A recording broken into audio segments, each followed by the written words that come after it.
I have a second testimony, brothers and sisters. Again, this one belongs to my daughter.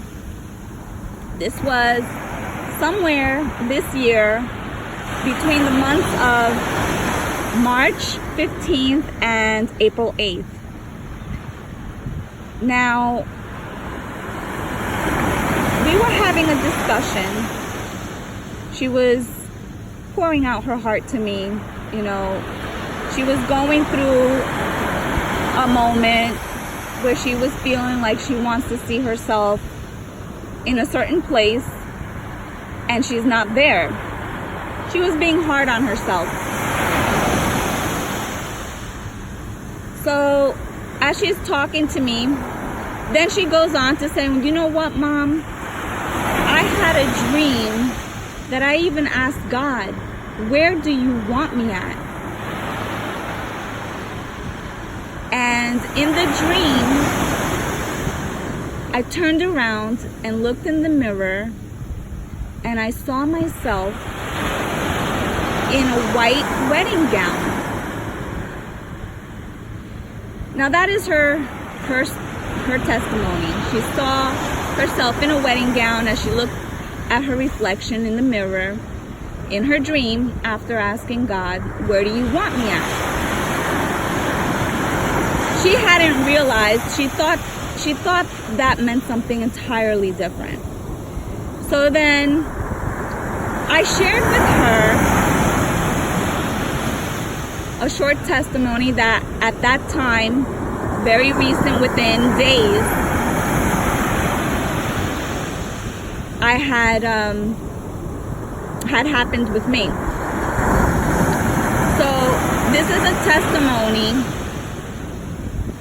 interweaved with her testimony. This is my testimony now. And the reason why I brought this up was because it will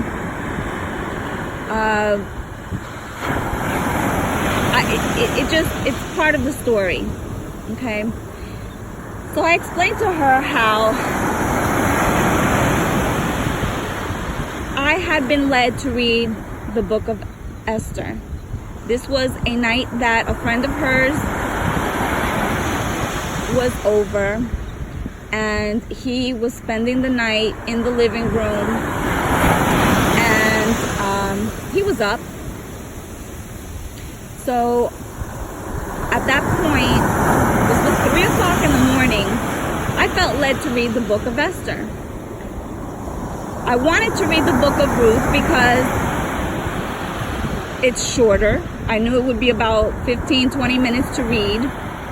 And as I was just praying, I felt like I had to read Esther. And I was like, no, it's so, this was me. I was arguing with God in my mind. Like, no, I don't want to read Esther. That's too long. It's 3 o'clock in the morning. I just want to do Ruth. But I wanted to share this with her friend who was in the living room, wide awake. So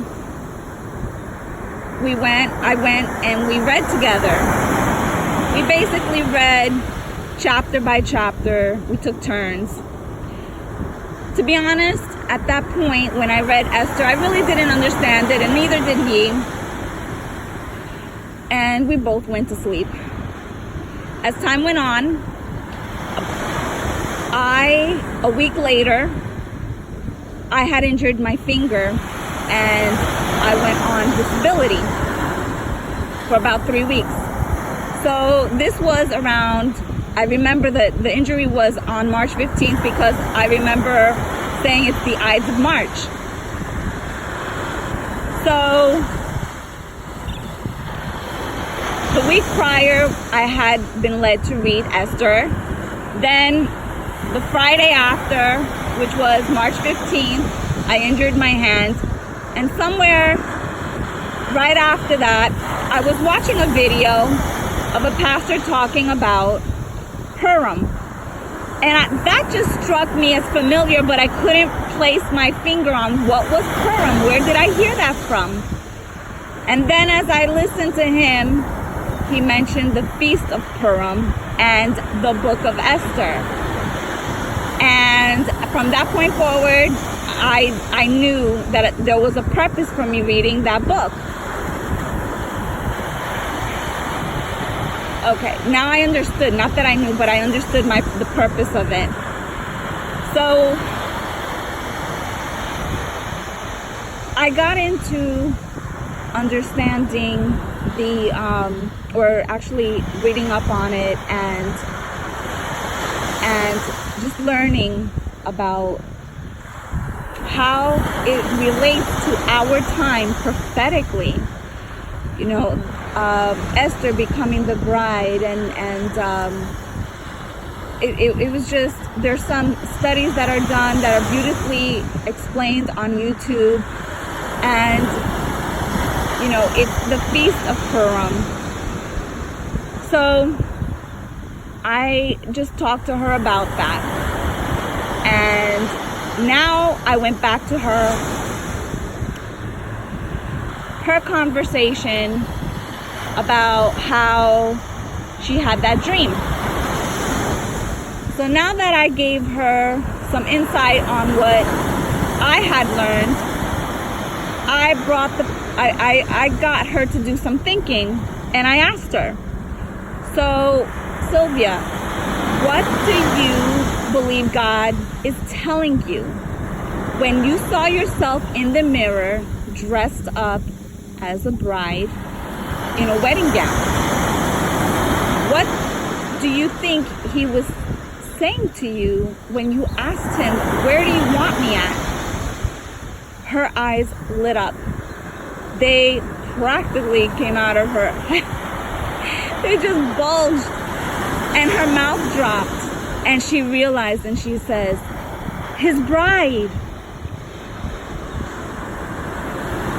So the purpose of this testimony is to share with you how God is not really interested in the things that we are interested. Our wisdom is not his wisdom, and our understanding is not his understanding. What he wants from us is to be prepared.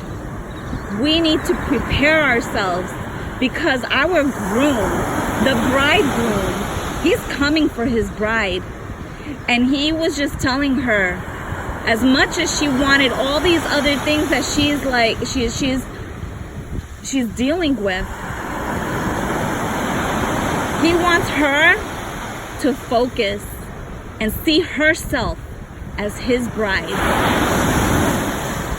And that is a lesson not only for her. So this is why I'm sharing it with you, because that's how he sees us right now. Jesus is coming for us. He's coming so soon.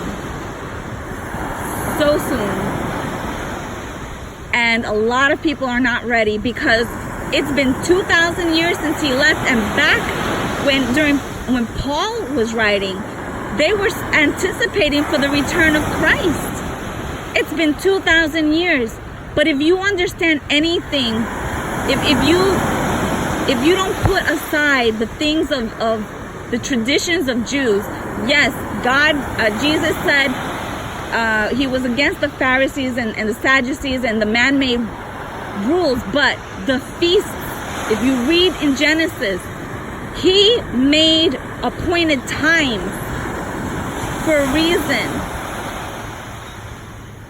He made appointed times for a reason, so that we could look. When Jesus was born, the wise men, they knew. Why? Because the prophet Isaiah, because there were so many prophets, even King David had prophesied, that had foretold the things of the coming Messiah. So these kings, these wise men, the Magi, they knew the timing. They knew when he was coming. They knew how to find him. Jesus is coming. Are you preparing yourself to be that bride? Are you preparing to to have that unblemished wedding gown. I pray that this encourages you, and all the glory, praise and glory and honor to God.